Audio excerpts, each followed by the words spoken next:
श्री राम जय जय राम श्री राम जय जय राम। यावानर्थ उदयपाने सर्वतः संप्लुतोदके तावान् सर्वेषु वेदेषु ब्राह्मणस्य विजानतः। सब तरफ से परिपूर्ण महान जलाशय के प्राप्त होने पर छोटे गड्ढों में भरे जल में मनुष्य का जितना प्रयोजन रहता है अर्थात कुछ भी प्रयोजन नहीं रहता। वेदों और शास्त्रों को तत्व से जानने वाले ब्रह्मज्ञानी का संपूर्ण वेदों में उतना ही प्रयोजन रहता है अर्थात कुछ भी प्रयोजन नहीं रहता। इस श्लोक में ऐसे महापुरुष का वर्णन हुआ है जिसे परम विश्राम की प्राप्ति हो गई है।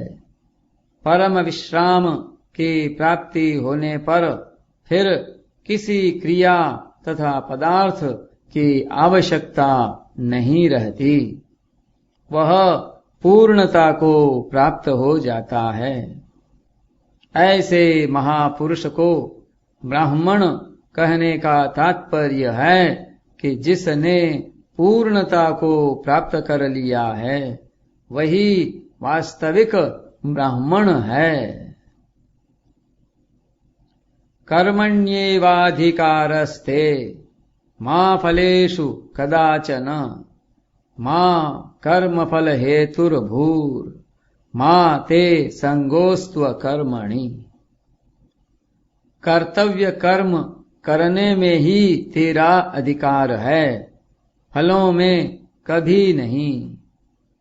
अतः तू कर्म फल का हेतु भी मत बन और तेरी कर्म न करने में भी आसक्ति न हो।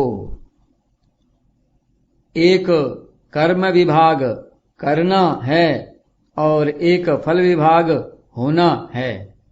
करना मनुष्य के अधीन है और होना प्रारब्ध अथवा परमात्मा के अधीन है।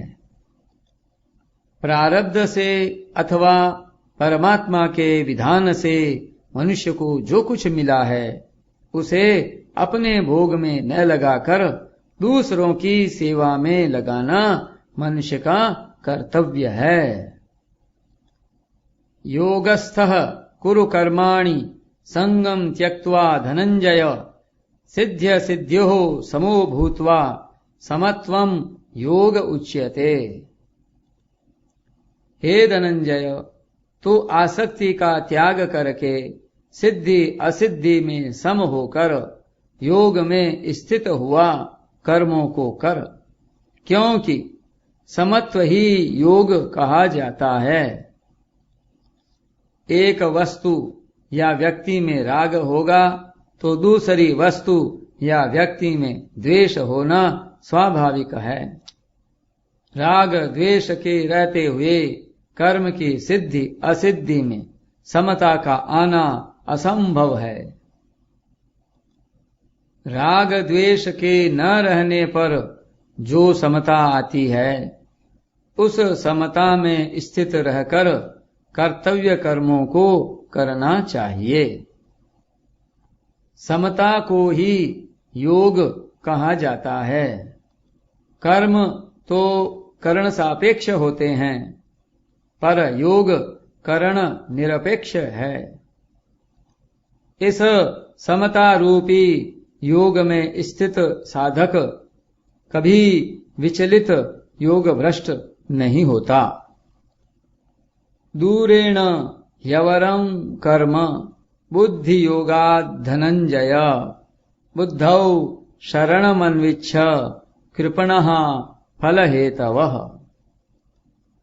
बुद्धि योग समता की अपेक्षा सकाम कर्म दूर से अत्यंत ही निकृष्ट हैं। अतः हे धनंजय, तू बुद्धि समता का आश्रय ले, क्योंकि फल के हेतु बनने वाले अत्यंत दीन हैं। योग की अपेक्षा कर्म दूर से ही निकृष्ट हैं। उनकी परस्पर तुलना नहीं हो सकती। योग नित्य निरंतर ज्यों का त्यों रहने वाला अविनाशी है और कर्म आदि अंत वाला नाशवान है। फिर उनकी तुलना हो ही कैसे सकती है। इसलिए कर्मों का आश्रय न लेकर योग का ही आश्रय लेना चाहिए। योग की प्राप्ति कर्मों के द्वारा नहीं होती, प्रत्युत कर्म तथा कर्म फल के साथ संबंध विच्छेद होने पर होती है। कर्मों का आश्रय जन्म मरण देने वाला और योग का आश्रय मुक्त करने वाला है।